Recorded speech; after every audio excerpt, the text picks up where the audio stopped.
Well, I'm finally going to cover it because the no-no topic has finally crossed into something that matters to me, and that is Comicon. It's a very hot button issue that, quite frankly, is suppressed and actively disincentivized to be covered here on the tube, which is interesting to me because we share the same advertisers as CNN, Fox News, MSNBC, who have been running wall-to-wall coverage about the bug, and their commercial. They seem to have commercials, but just in case, as we know how this is going to go here because there's a double standard. Thankfully, I've got a sponsor for this video. Let's roll it. How have you not heard of Raid Shadow Legends? They're literally supporting the entire YouTuber economy.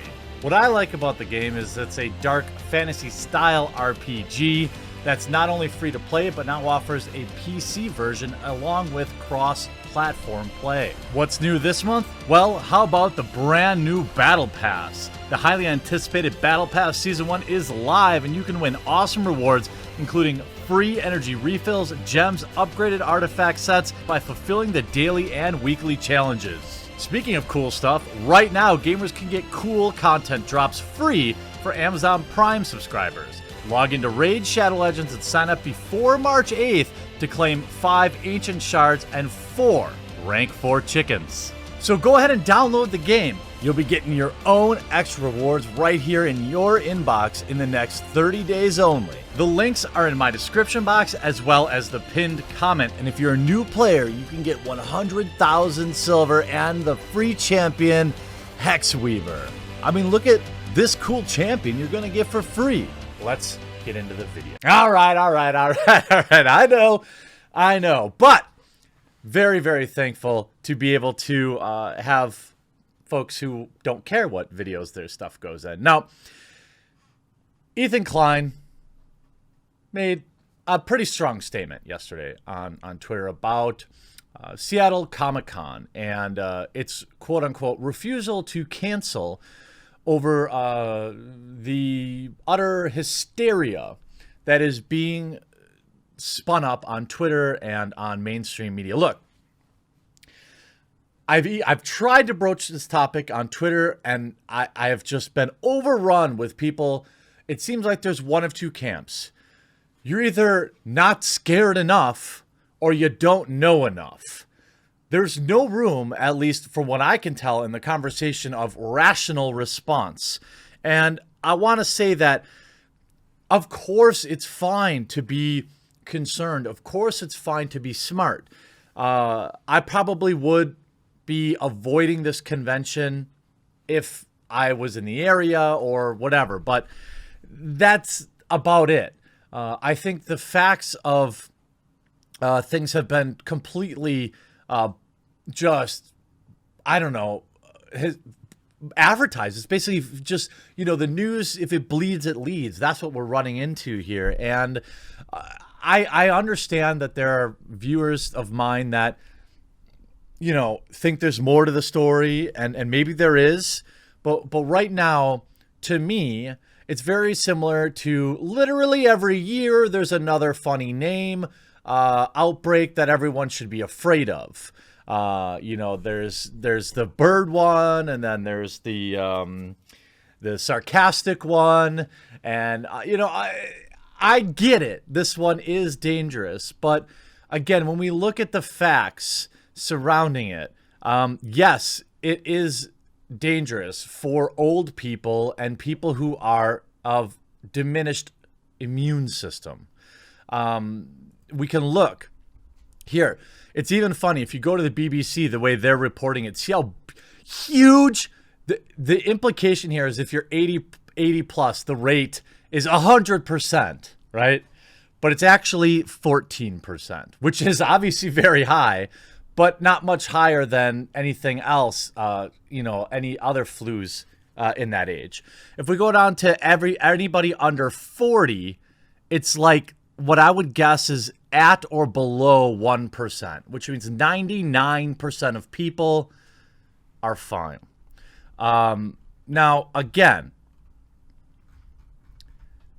I'm just using the facts available.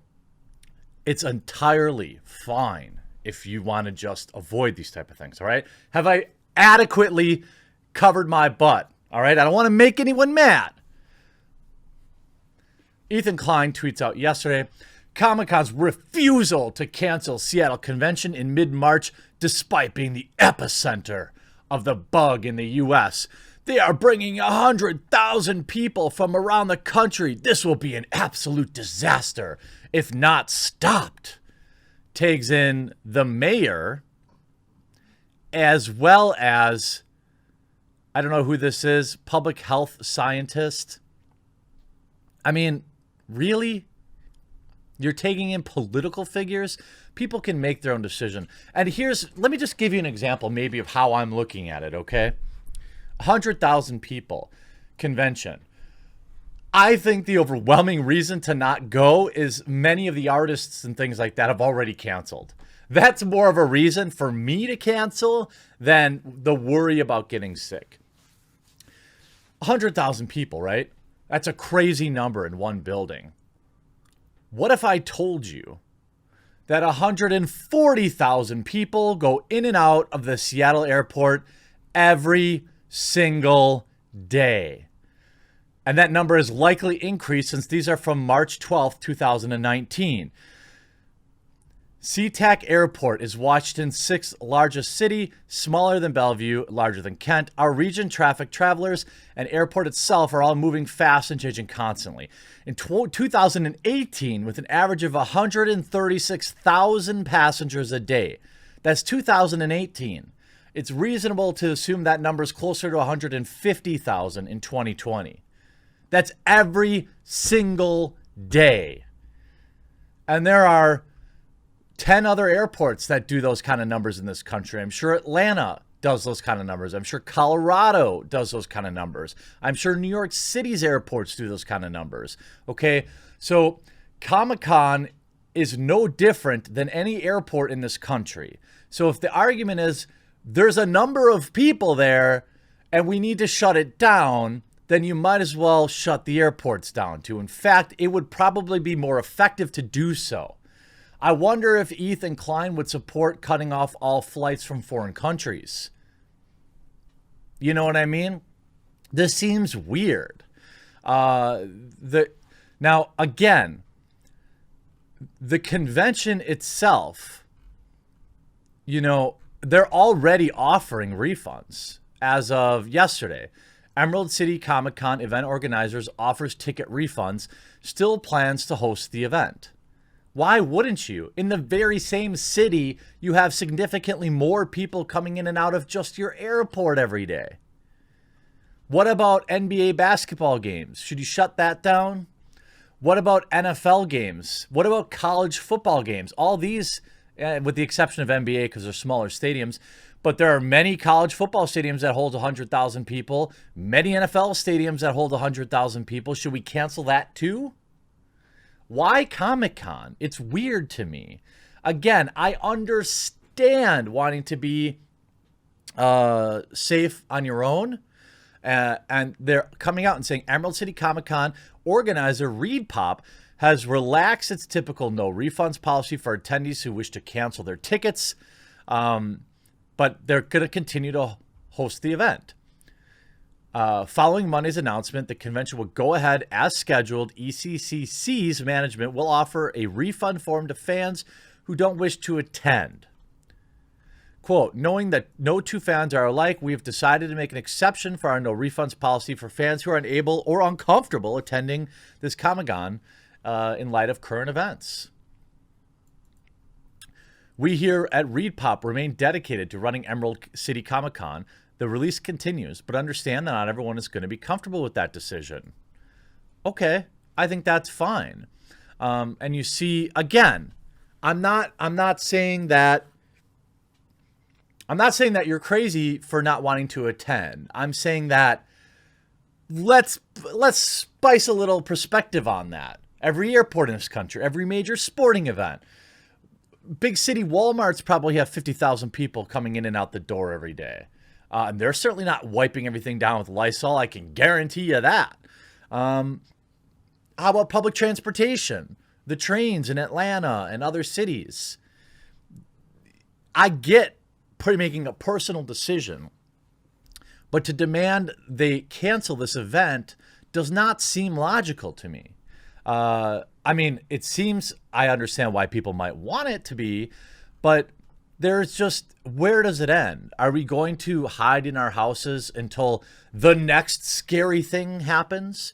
Because every 2 years, another thing happens that everyone needs to be scared of. And with Twitter and the 24-hour news cycle, if you're the type of person that gets influenced by this kind of stuff, you could get an unending supply of things to be afraid of. Take care of yourself, wash your hands, use the antibacterial stuff. I carry some now where I didn't before. These are practical things you could do. Buying 1,000 rolls of toilet paper and so your entire city's out of toilet paper is not a rational thing to do. But I don't even blame people. There are facts. You could say, it has the a scarier deletion rate. Yes, true. But then he goes on, additionally, it will overwhelm our hospitals and doctors, preventing other people with more urgent issues from getting timely care. Again, do you want to shut down football stadiums? As much as it pains me here, and believe me, it does, Keemstar put out a video that I pretty much agree with. I get not wanting to have the event, but PAX just happened, PlayStation Live just happened. There's plenty of other conventions that have happened. So yeah, don't go if you're worried about it, but try to get the facts first and just be smart. Don't let the media constantly whip you up into a state of fear. If you're really worried about it, then just skip it. Missing a Comic-Con isn't going to be the end of the world. But I think there's other reasons why I wouldn't go, mostly because many of the talent and things like that are backing out at this point. I hope you enjoyed this video, though, and we'll talk to you again real soon.